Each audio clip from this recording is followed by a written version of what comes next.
প্রিমেট্রিক এবং পোস্টমেট্রিক স্কলারশিপ সংক্রান্ত বিজ্ঞপ্তি জারি করা হয়েছে। সেটা আমরা বলতে পারি অনেকটা সুসংবাদ স্কুল এবং কলেজের শিক্ষার্থীদের জন্য। প্রতি বছর অনলাইন স্কলারশিপ পোর্টালে অনলাইনে স্টুডেন্টরা আবেদন করার ডেট থাকে 31 অক্টোবর পর্যন্ত।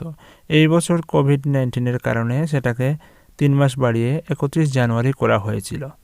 তারপরে পুনরায় আবার আরও 1.5 মাস সময় বাড়ানো হলো, অর্থাৎ এখন অনলাইন আবেদনের সময়সীমা 15 মার্চ পর্যন্ত বৃদ্ধি করা হয়েছে।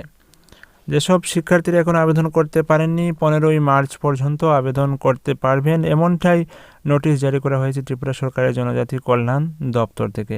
সেই বিজ্ঞপ্তিটাই আমরা দেখে নিচ্ছি। ওকে, বিজ্ঞপ্তিতে যে কথাগুলো বলা আছে দেখুন, যে প্রিমেট্রিক স্কলারশিপ ও পোস্টমেট্রিক স্কলারশিপ পাওয়ার জন্য জনজাতি ছাত্রছাত্রী, that means ST student, national scholarship portal www.scholarship.gov.in এর মাধ্যমে নিম্নলিখিত শর্ত সাপেক্ষে অনলাইনে অ্যাপ্লিকেশন আবেদন করার সময়সীমা নিম্নলিখিত তারিখ অনুযায়ী বাড়ানো হয়েছে।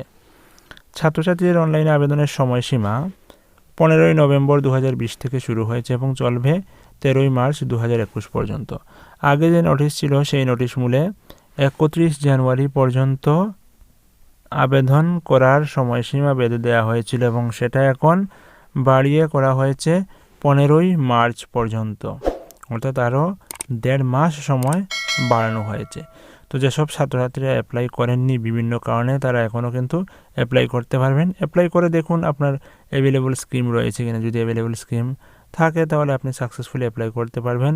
বোনাফাইড সার্টিফিকেটটাকে আপলোড করতে হবে পোর্টালে, তারপর আপনার স্কলারশিপের অ্যামাউন্ট চলে আসবে। এবং এই বছরের জন্য এসটি স্টুডেন্টরা কোনো ধরনের বোনাফাইড সার্টিফিকেট সাবমিট না করলেও চলবে। ওবিসি, এসসি, আরএম যারা রয়েছেন তারা বোনাফাইড সার্টিফিকেট সাবমিট করতে হবে। এসটি স্টুডেন্টের জন্য বোনাফাইড সার্টিফিকেট সাবমিট করতে হবে না।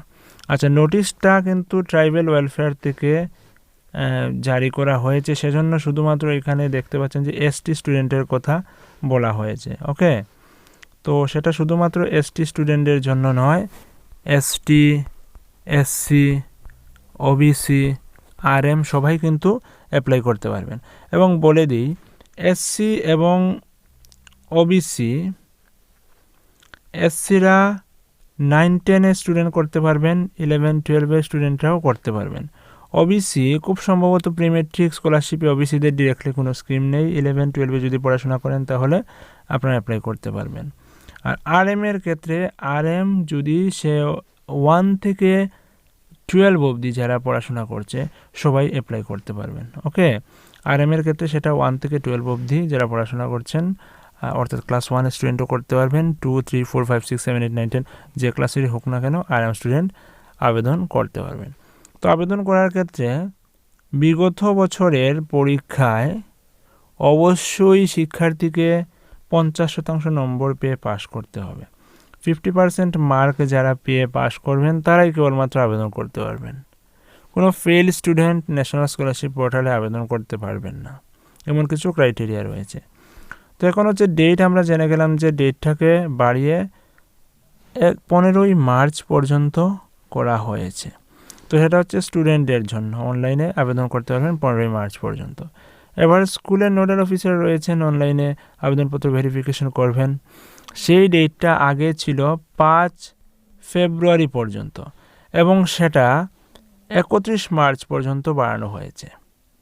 ওকে, তো স্কুলে যখন ভেরিফিকেশনের কাজ যে শিক্ষক করবেন উনি 31 মার্চ পর্যন্ত করতে পারবেন এবং 31 মার্চের মধ্যেই সবকটা অ্যাপ্লিকেশনকে ভেরিফাই করে দিতে হবে, নতুবা স্টুডেন্টরা স্কলারশিপ অ্যামাউন্ট পাবে না। তারপর ডিস্ট্রিক্ট নোডাল অফিসার এর ভেরিফিকেশনের ডেটটা দেওয়া হয়েছে 10 এপ্রিল পর্যন্ত। আর যেটা জানতে হবে, স্টেট নোডাল অফিসারের ভেরিফিকেশন ডেট দেওয়া হয়েছে 30 এপ্রিল পর্যন্ত। 30 এপ্রিল পর্যন্ত স্টেট নোডাল অফিসার ভেরিফিকেশন করে দিলে মে জুন মাসের মধ্যে স্কলারশিপ অ্যামাউন্টটা স্টুডেন্টের অ্যাকাউন্টে চলে আসবে, এমনটাই আশা করা যাচ্ছে। নতুন ছাত্রছাত্রী যারা অ্যাপ্লাই করবেন তারা ফ্রেশ ক্যান্ডিডেট হিসেবে অ্যাপ্লাই করবেন। আর যারা বিগত বছর অ্যাপ্লাই করেছেন, প্রিমেট্রিক যদি হন তাহলে মনে করেন গত বছর ক্লাস 9-এ ছিলেন, অ্যাপ্লাই করেছিলেন, এই বছর ক্লাস 10-এ উঠেছেন, নতুনভাবে আর অ্যাপ্লাই করতে হবে না, সেই স্টুডেন্টকে রিনিউয়াল অ্যাপ্লাই করতে হবে। রিনিউয়াল অ্যাপ্লাই করলে হয়ে যাবে। আর যদি আগের বছর অ্যাপ্লাই না করে থাকেন তাহলে ফ্রেশ অ্যাপ্লিকেশনে আবেদন করতে হবে। তো প্রি ম্যাট্রিকের জন্য আলাদা 9 এবং 10 করতে পারবেন, পোস্ট ম্যাট্রিকের জন্য আলাদা 11, 12 এবং কলেজ স্টুডেন্টরা সেটা করতে পারবেন। ওকে, তারপর আমরা দেখে নিচ্ছি ডকুমেন্ট কী কী লাগবে স্কলারশিপ পোর্টালে আবেদন করার জন্য। কাস্ট সার্টিফিকেট অবশ্যই লাগবে, স্টুডেন্ট যদি এসসি হয় এসসি সার্টিফিকেট, এসটি হলে এসটি সার্টিফিকেট অবশ্যই দিতে হবে। বিগত বছরের মার্কশিট সেটাও লাগবে, স্ক্যান করে ছবি আপলোড করতে হয়।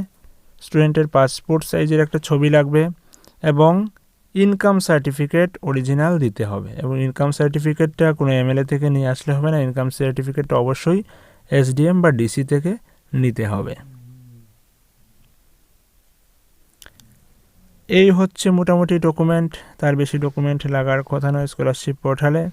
তো স্কলারশিপ পোর্টালে কীভাবে অনলাইনে আবেদন করতে হবে সেই সংক্রান্ত ভিডিও আমরা তৈরি করেছি। কীভাবে ইনস্টিটিউশন ভেরিফাই করতে হবে সেই সংক্রান্ত ভিডিও আমরা তৈরি করেছি। অর্থাৎ স্টুডেন্টের কী কী কাজ রয়েছে এবং টিচারের কী কী কাজ রয়েছে সবগুলো বিষয় আলাদা আলাদাভাবে আমরা ভিডিও তৈরি করেছি।